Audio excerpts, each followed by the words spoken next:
वो 5 बातें जिन्हें अपनाकर आप बुद्ध के मार्ग पर चल सकते हैं।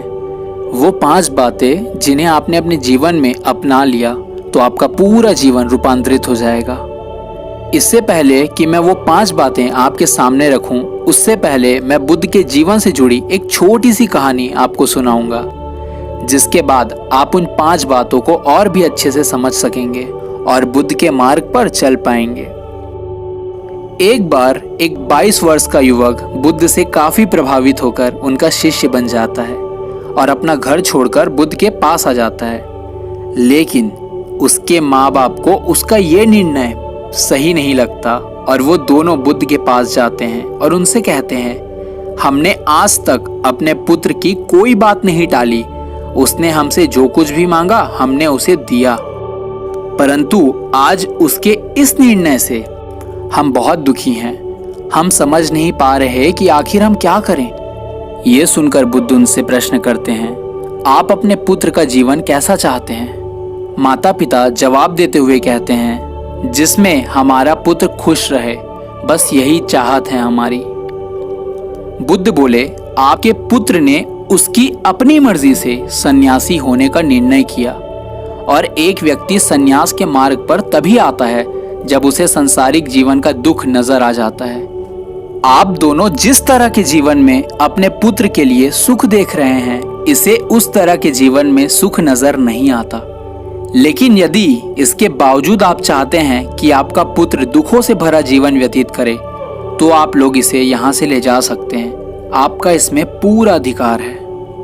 वो युवक अपने माता पिता से बोला, मैंने अपने जीवन में हर वो काम किया, हर वो चीज हासिल करी जिससे मुझे लगता था कि इसमें मुझे खुशी मिलेगी, इसमें मुझे सुख मिलेगा, और मुझे सुख मिला भी, किंतु वो क्षणिक था। मेरे अंदर एक अलग सा खालीपन था।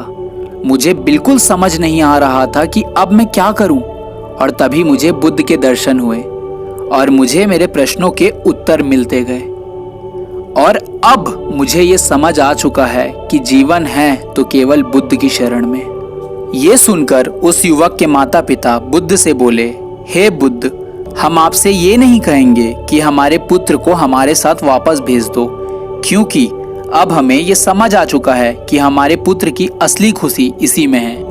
और जिस तरह आपने हमारे पुत्र को अपना शिष्य स्वीकार लिया, उसी तरह आप हमें भी अपना शिष्य बना ले और फिर हम भी आपके साथ रहें।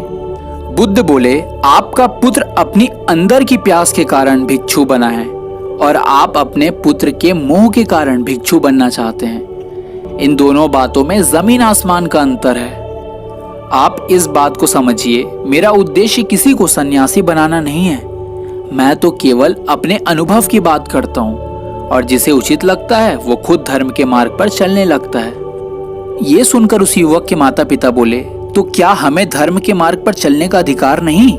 बुद्ध बोले, धर्म के मार्ग पर चलने के लिए सन्यासी बनना अनिवार्य नहीं है। मैं सही आचरण को ही उच्चतम मानता हूँ। अपने जीवन के दुखों की वजह से ही कोई व्यक्ति सन्यासी बनता है, परंतु जो व्यक्ति इस संसार में रहते हुए अपने जीवन को बेहतर बनाना चाहता है और धर्म के मार्ग पर चलना चाहता है, तो उसे इन 5 बातों का पालन अवश्य करना चाहिए। पहली बात, जितना और जो कुछ आपके पास है उसमें संतोष रखना, ना कि दूसरे का अधिकार छीनकर उन्हें नीचा दिखाना।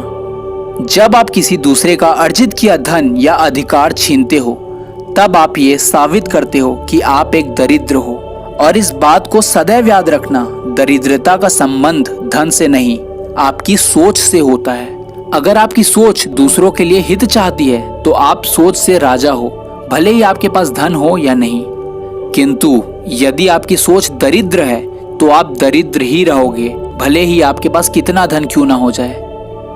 दूसरी बात, जो भी आपको इस प्रकृति से मिला है उसका सम्मान करो।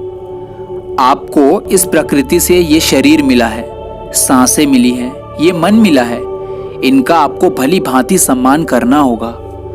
जब आप किसी ऐसी चीज का या खाद्य पदार्थ का सेवन करते हैं जो आपके शरीर या मन को नुकसान पहुंचाता है, तब आप इस प्रकृति का अपमान करते हैं। बहुत अत्यधिक या अनुचित भोजन करना, नशीली चीजों का सेवन करना, मंदिरा का सेवन करना, इन सभी चीजों से आप अपने को दूर रखें। तीसरी बात, अपने से कमजोर को कभी कष्ट ना पहुंचाना, उनके लिए हमेशा करुणा का भाव रखना।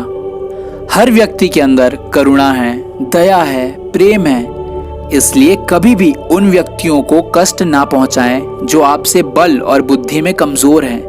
और यदि आप अपने से कमजोर को तकलीफ पहुंचाते हो तो समझ लेना आप परम सत्य से बहुत दूर हो। इसलिए यदि आप सत्य के करीब जाना चाहते हैं तो अपने से कमजोर को कष्ट ना पहुंचाएं। चौथी बात, अपने जीवन साथी के साथ ईमानदार रहना। और इस बात को सदैव याद रखना कि काम वासना एक ऐसा बर्तन है जिसके नीचे कोई पेंदी नहीं है।